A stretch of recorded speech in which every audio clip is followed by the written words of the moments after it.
If you look at any of the numbers on CTV and streaming, it is now the way consumers most watch TV, right? And for most consumers, they are fully converged, right? There's no distinction between CTV and TV. You just are looking for good content. But the business side is still very fragmented, lots of challenges, lots of things to figure out. And so that's really what we're going to talk about today is what's going on in CTV. Are we at a CTV 2.0? Is there still a long way to go to get there? And so, great to talk to Chris from Beachfront on more on the supply side of this, Christa from Infillion on more on the demand side, or sort of across the whole spectrum here, and really dig in. But so to kick off, can you guys introduce yourselves? Just a bit about what your businesses do, because you can describe it better than I'm going to. And just to get to know each other a little bit here, what's the thing you've been streaming the latest, your latest stream? For me, Ted Lasso is just my go-to. It's the best show to feel good and at the end of a day. So that's my latest. Chris, we'll start with you. I'll kick off. Ted Lasso is that's a good one. Hard to beat. You can't copy, so you got to come up with a new one. I'm not going to copy it. I'm going to show what a knucklehead I am in the content that I watch. I'm Chris Maccaro. I'm the CEO of Beachfront Media. And Beachfront Media is a supply-side ad technology company. And there's a lot that goes into that. We bring ad-serving functionality to publishers. We bring monetization and other tools to help them drive greater yield for their supply. I think what makes us different is Beachfront about 5 years ago decided that as TV continued to mature, and CTV played a bigger role in consumer behavior and consumption, that it was going to create some real fragmentation issues in terms of how TV was bought and sold.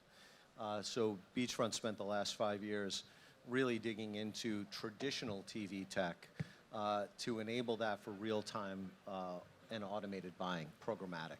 And we've converged those capabilities with our already robust streaming monetization platform. So we are really a converged TV ad server and help publishers with inventory that sits in a traditional ecosystem and a streaming ecosystem to monetize that through one automated process.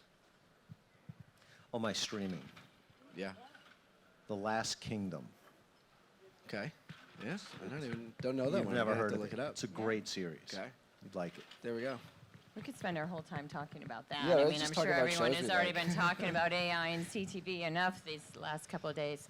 Christa Carone, I'm the president of Infillion Media, and we have built an advanced media buying platform that really touches on a full funnel solution for brands, for agencies, for advertisers, with a very unique focus on respecting consumers' time, attention, and privacy.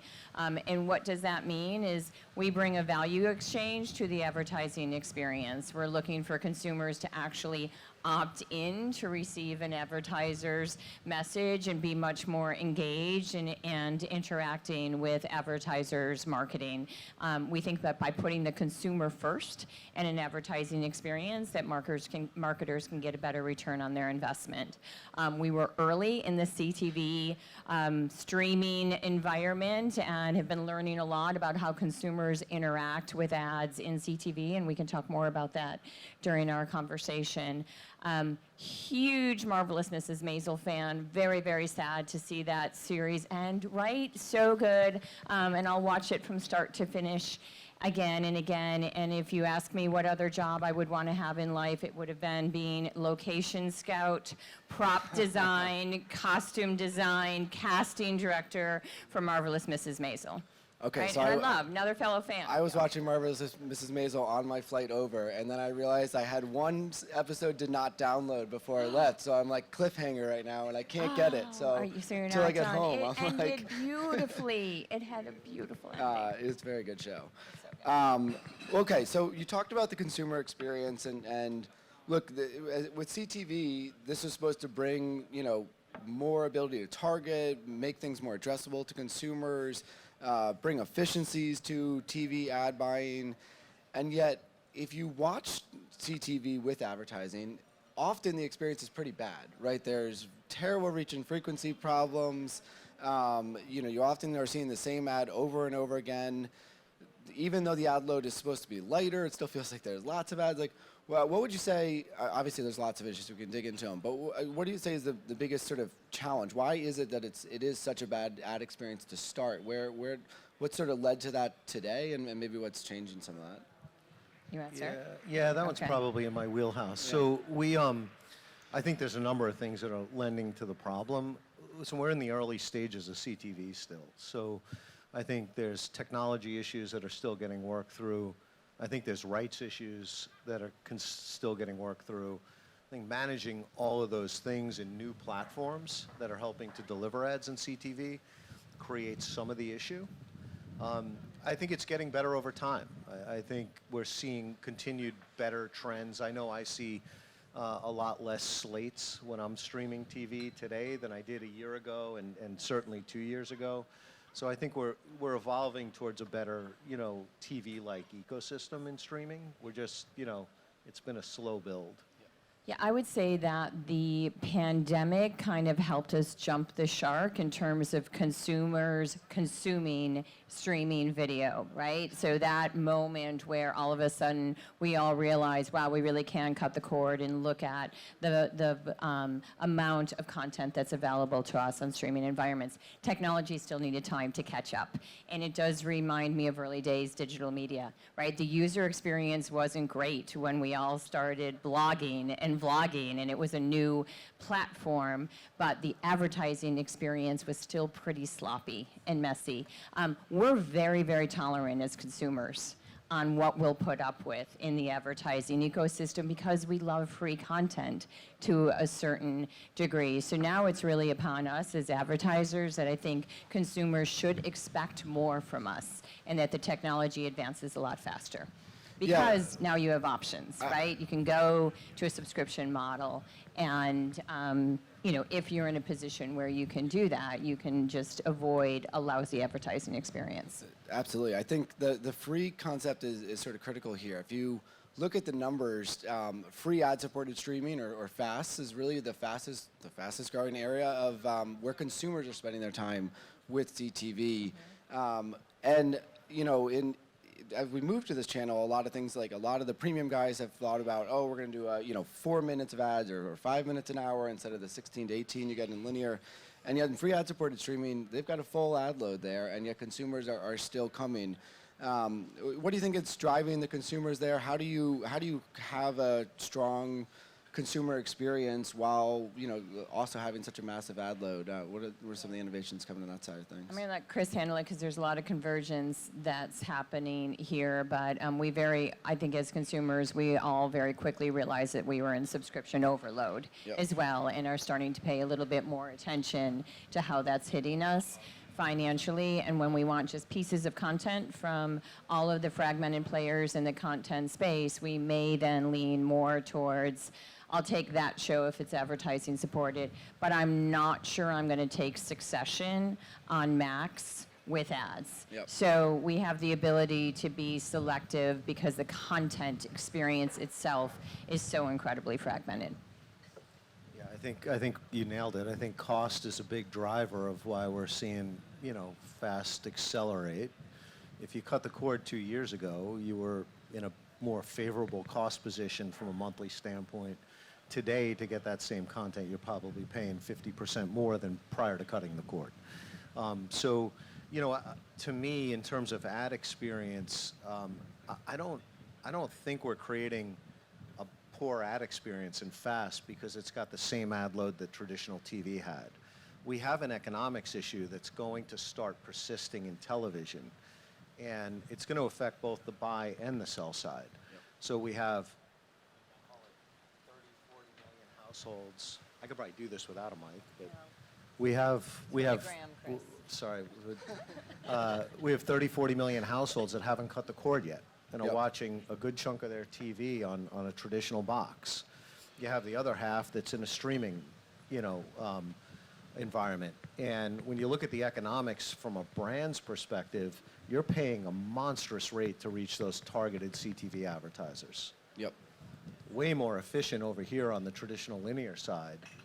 And what we're continuing to do is push more of that supply into really high-priced inventory. So we can continue to reduce ad loads. We can continue to try and create better user experiences, but you're going to start pricing major brands out of TV. Yep. So I think we're going to have to strike that balance over time. P&G is not going to pay $20 ads to sell toilet paper in television. It's not part of the business model. And we're just going to have to continue to figure out that balance between ad loads, creating ad space with unique creatives to help bring more efficiency to that ecosystem. Okay, you have like 6 different avenues I want to go down from your response there and recategorizing TV and the economics. But let's stick on the creative front, and Christa, let's talk about that for a second. Given what's happening, and given that it's digital, there's a lot more opportunities for creative. There's a lot more opportunities for addressability. Can you talk about some of the stuff you guys are doing there, and what's the goal of the different creative you guys are bringing? What's sort of resonating? What's driving performance? So a flagship product within the Infillion solution set is TrueX, which is familiar to a lot of media buyers, a lot of brands, because it is the only guaranteed value exchange video product in the entire industry. And basically, the beauty of TrueX is that the consumer opts in to watch the ad, and what they get in return is the rest of their viewing experience ad-free, or the rest of that ad pod ad-free, right? So you're truly getting something of value back, and that value back is your time, right? I can watch one ad, and the rest of my stream is advertising free.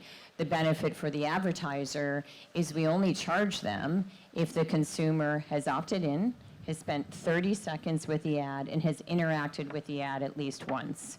So our billing method is a cost per engagement, and the advertiser only pays when the consumer has truly engaged. So when we talk about respecting consumers' time, their attention, and privacy, that actually translates into a currency for how we operate. It's very, very valuable.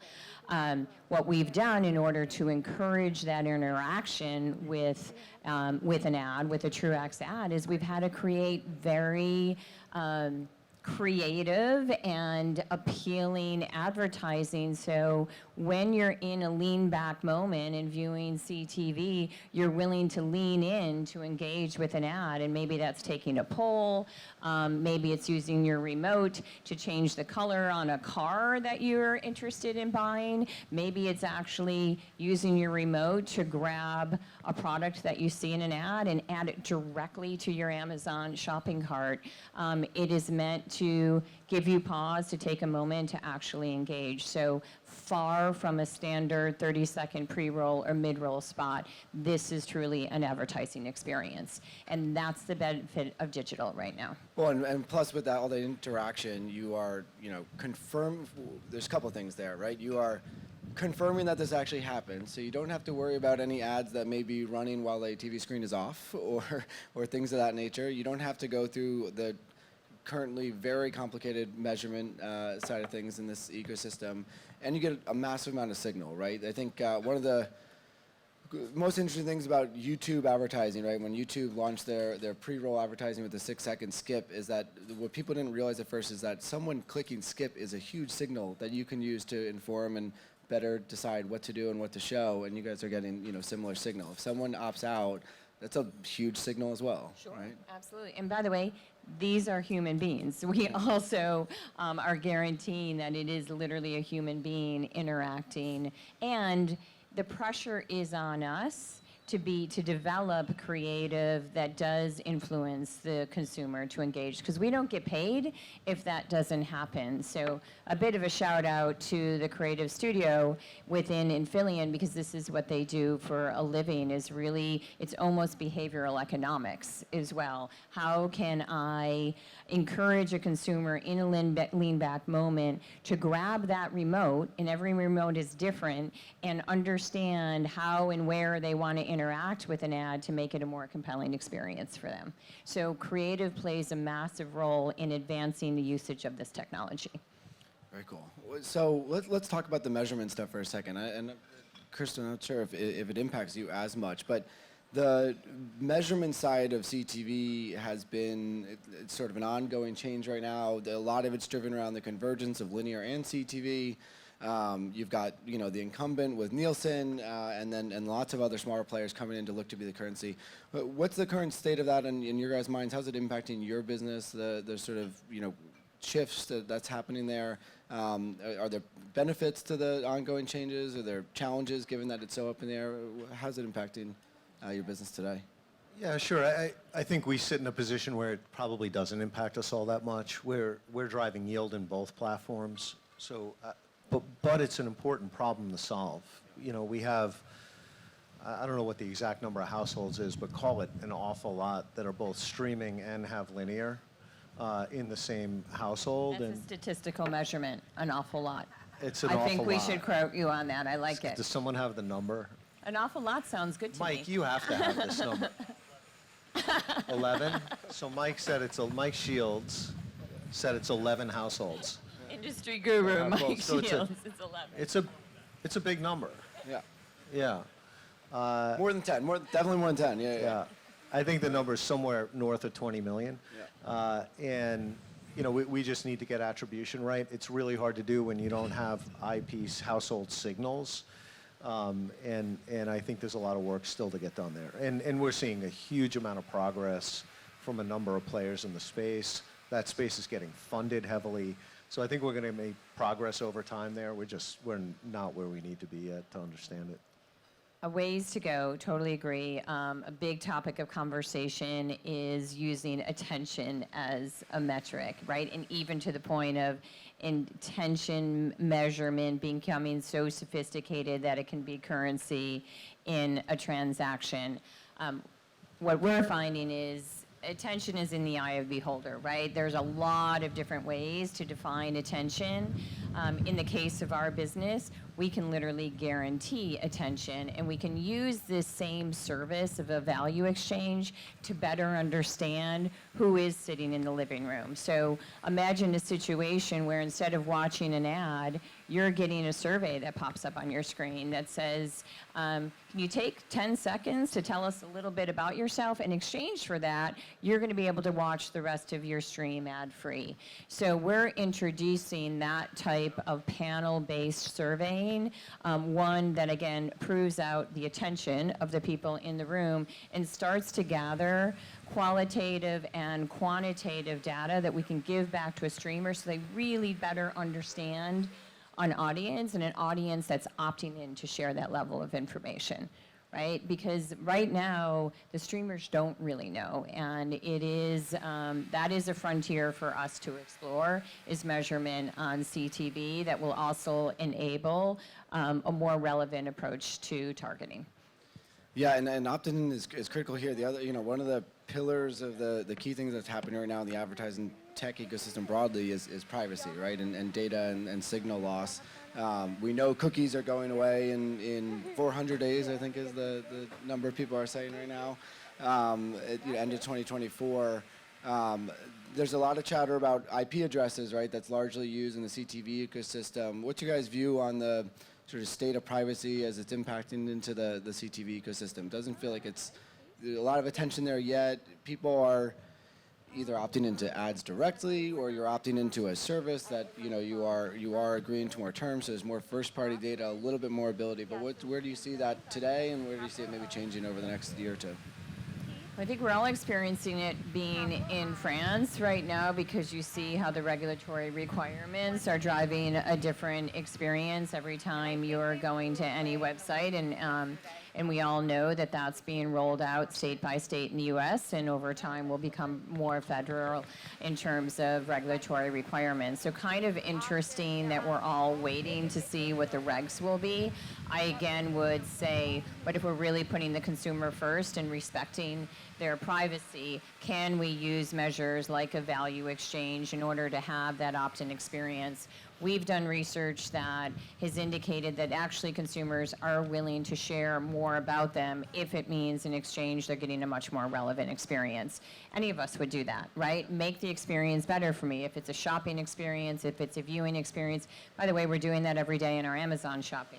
We're doing that any day, anytime we're on Spotify and they're recommending a new playlist or new songs for us to listen. So we're willing to give up a fair amount if the brands, the platforms, the content providers are giving us something in return. And to me, that will just continue to be the future state of privacy protection. And it's more of a privacy-forward way to be building a business. Put the consumer's needs first and offer an opt-in approach. I'm going to focus on the IP question. Okay. Because I think it's it's going to be a massive shift if and when we get there. I think what's driving a lot of the interest and excitement around TV is the ability to actually identify the household that you're delivering an ad to. Yep. If that no longer is an option, we start pushing TV back to what it's looked like in an unconnected world for a long time, which is data-driven advertising and more regionally based targeting, and we will continue to extract value over it. I think what it's going to do is it's going to determine the kind of advertiser mix we have in streaming over time. If you take that IP void, if you take that IP away, it really does eliminate the ability for many advertisers to be able to drive efficacy for TV. Yep.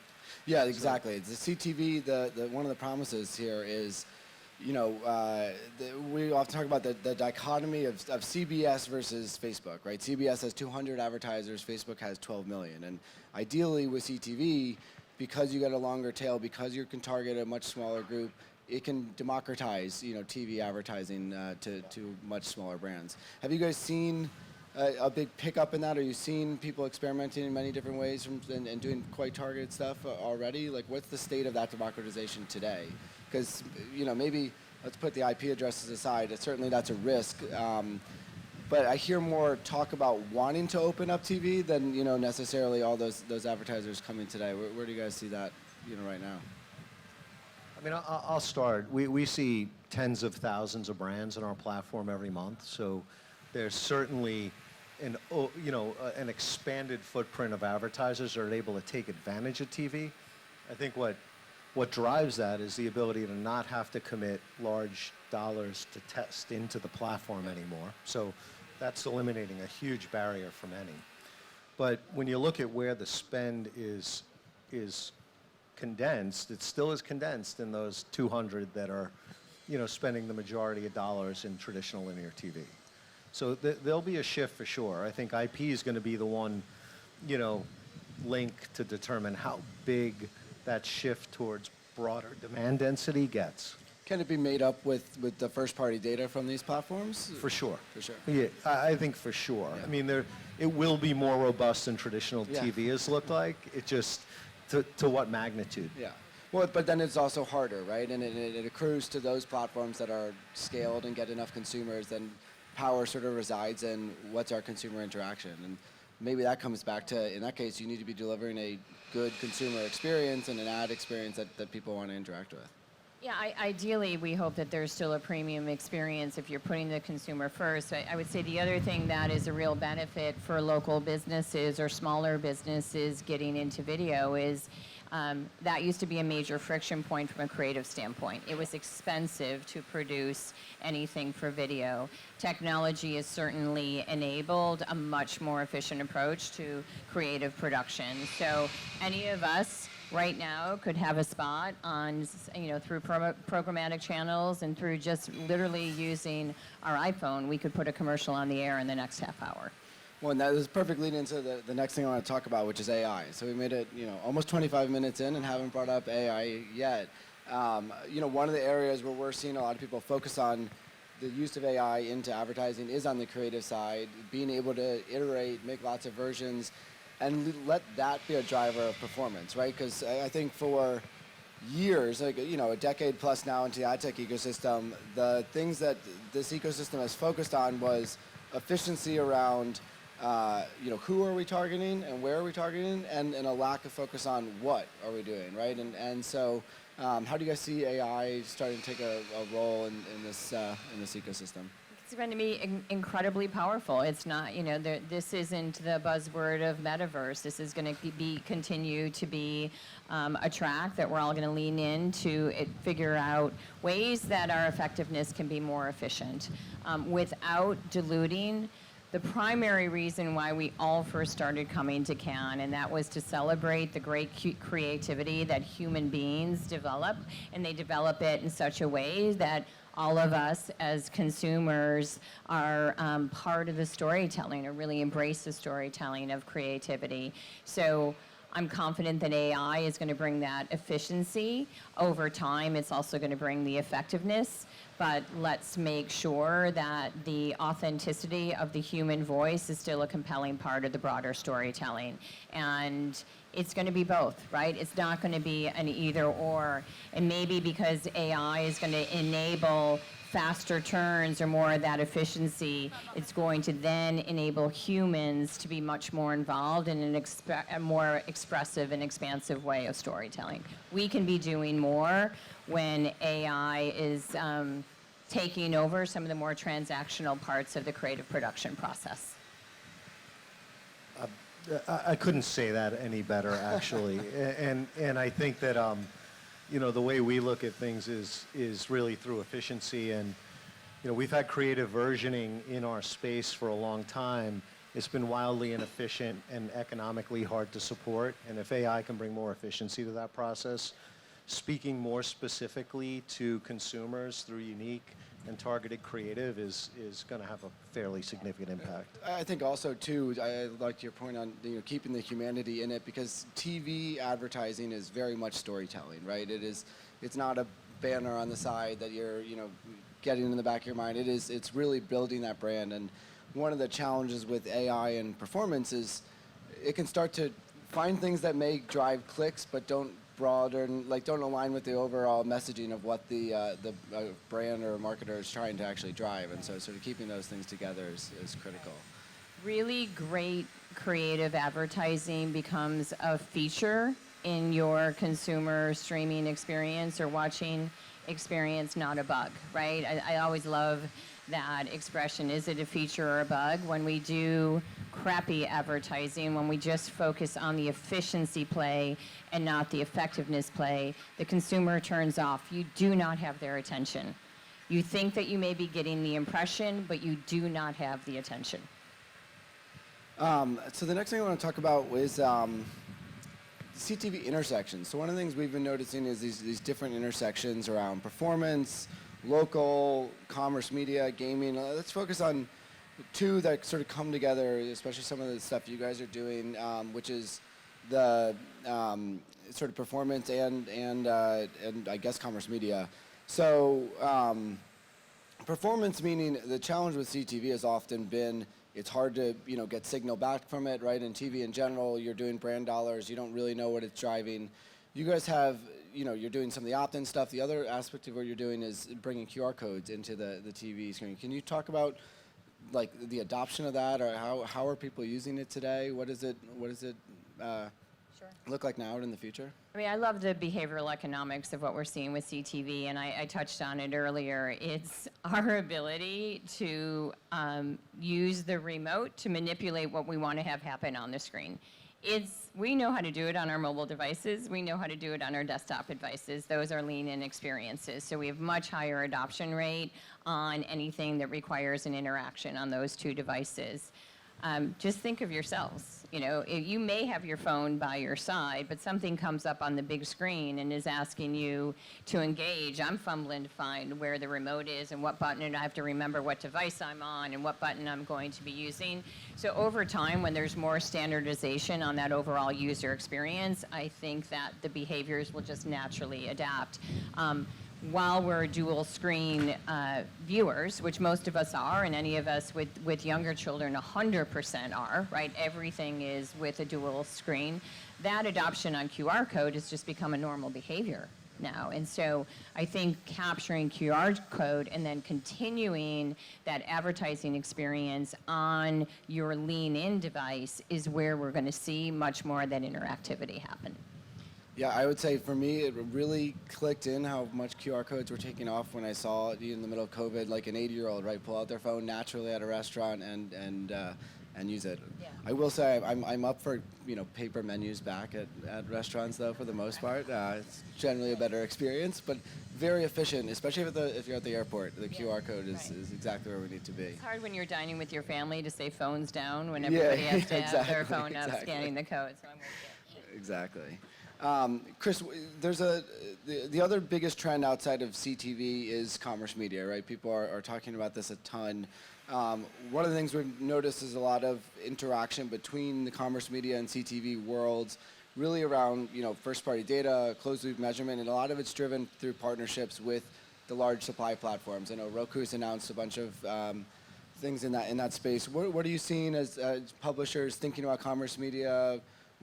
What are they leaning into? What are they maybe scared about? How's it happening today? Yeah, I think the primary discussion we're having, we sit primarily on the supply side, so we see very clear signals from that publisher. And I think what we're engaging in a lot of discussions around data fidelity and how do we get that first-party data that sits in that retail media ecosystem, and how do we create those direct high-fidelity signals back to them to be able to really leverage the power of that first-party data. And that's one of the trends we're seeing. I don't think the ecosystem's right now from a tools perspective where it needs to be to enable that to at scale. But I think we're seeing a lot of tools development to give retail media a more direct path with that data right into TV supply. So that's what we see, I think, the most, is really how do we just continue to create greater data fidelity. Yeah, absolutely. And then data collaboration platforms and all that come into bear. All right, so last question for you guys, and then we'll open up for any questions from the group here. Chris, you touched on this before around the amount of inventory available. So we're sort of a weird place in CTV where, again, I talked about a lot of the platforms that moved into advertising. We're talking about 4 or 5 minutes an hour. You've got a massive, CTV is 25 billion, linear is 60 billion, linear is going down, CTV is taking over, some of that, and yet there's a lot less ads. And never in the history of a market, especially in the U.S., have we let those dollars just go away, right? As you mentioned, people aren't going to pay, $50, $100 CPMs. You can't just raise prices. One of the things we've been talking about is the recategorization of what is considered TV. So things like YouTube and potentially TikTok. What do you guys think is the future of this, right? As you've got more ad platforms coming on, right? Netflix, who was never going to do advertising, is now an advertising platform, and yet there's not the inventory there. Where do you see that playing out over time? Do you think there will be an inventory problem? Do you think there needs to be recategorization? That's a really tough question to answer. I'll start by saying I actually do think brands will pay $80 CPMs if the value exchange is right. So I don't think it's as much of a cost thing. I think for some brands, high cost, high engagement makes a ton of sense. I think that it really depends on what data capabilities look like moving forward. And like I said before, you can't reduce yield and increase price and expect that you're going to increase demand density as well. So I do think there's going to be a balance we're going to have to strike. I think there's, as you mentioned, there's still $60+ billion sitting in linear TV today that is largely untargeted. Yep. We could talk a lot about addressable linear. It's this big. A lot of press because it feels like CTV. It is this big. Yep. So I think we do have to strike a balance at some point here between, broad reach, lower priced inventory, and this highly targeted, high priced streaming inventory. And I don't know where it ultimately plays out, but I think data is going to determine, what that looks like in the future. I also think, just one more comment, is we have to start to reimagine ways to engage consumers in a CTV experience that goes outside of a 30-second ad, a 15-second ad, so on and so forth. I also know that there's going to be a proliferation of more inventory coming on the market as more platforms are, one, friction has been taken out of the system. Anybody can launch a streaming app today, right? We read in the press yesterday that Twitter is likely going to be launching their own streaming app. On our side of the business, we're talking to new streamers every single day, and most are coming to market with advertising.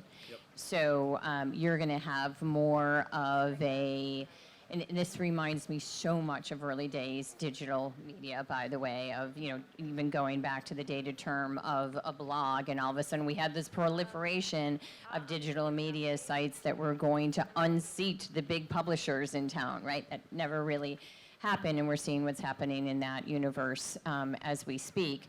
But I'm not convinced that there's going to be an incredibly tight inventory market, and I am convinced, to Chris's point, that advertisers will always pay for a premium experience, especially as attention, whatever that looks like, becomes much more important as a measurement tool in order for advertisers to feel comfortable that they're getting a return on their investment. So the inventory is going to increase. The premium inventory will still probably be in less supply, heavy demand, and will therefore command higher CPMs or cost per engagement. Yep. Always leverage scarcity, right? Mm-hmm. Any questions from anyone here for these guys? Good to open it up, if so.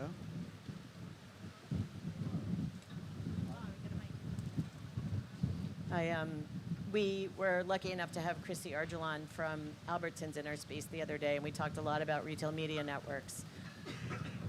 Question, closed loop, more walled gardens, or opening up the future in terms of connecting media with actual results and sales? You asking me? Chris? 11. Nice. Yeah, it's 11. More than 11, 10. 11, yeah, more than 10. It's 11. I think it is very early days. There's a huge opportunity there on the closed loop attribution. It really comes back to, I spend a lot of time focused on commerce media and CTV are the two areas I spend the most amount of my time. You know, I think it was very interesting. No matter what, it becomes much more critical. Those data signals in a world where cookies are going away, IP addresses may be going away, and therefore closed loop attribution is key, but also the challenge with first party data is that it's you know, you get a very small overlap of what actually happened. What's going to need to be used is how do you take those signals and build probabilistic models on top of it to drive performance and be able to, again, probabilistically attribute how well is that going. But without that, without having some aspect of first-party data and closed-loop measurement that you can find what's working, it's really hard to determine any of those signals. And so I think that's going to be a critical part that it's going to play. And it's not everything's going to be able to be targeted on those first-party data closed-loop aspects. And scale is always going to be the problem there because very few platforms actually have lots of scale. There's a reason that Amazon is building the way they are, and Walmart are, but most are not those size platforms. So. We've all been comfortable with lookalikes for a long time, right? Retargeting is often the one-to-one, but we, as marketers, have been comfortable with lookalike targeting forever, and that lookalike is just going to be able to inform more machine learning on getting us more precise in our targeting without actually always having to access the first party. So we might not need that scale as the probabilistic targeting becomes much more sophisticated and we have more confidence in that lookalike is close enough. Yep. Close enough is going to have to be good enough in many cases, and I'd have to say that marketers are very comfortable with that. Yep. Said another way, 11. 11. Right. Yeah. Until IP addresses go away, right? Why are we talking about probabilistic? I mean, with conversion in CTV today, you can get 80-90% matches on IP address to do deterministic sales match. Why are we talking about probabilistic at scale today? Is it because of the promise of IP going away? So we want to be, future focused or privacy forward as well, and just how we and how we're prioritizing our investments in our own technology and our own builds. So, yeah, today is okay. What does tomorrow look like? Yeah. It's also will help build the proof points, right? So you want to use as much deterministic signal as you can. I mean, just like cookies, they will be used until the day they're gone. So, absolutely. We'll eat every last crumb, Yeah, right? exactly. Anyone else? Okay, well, I think with that, we can wrap it up here. Thank you Thanks so guys very much. much. This was a lot of fun. Thank you. Awesome.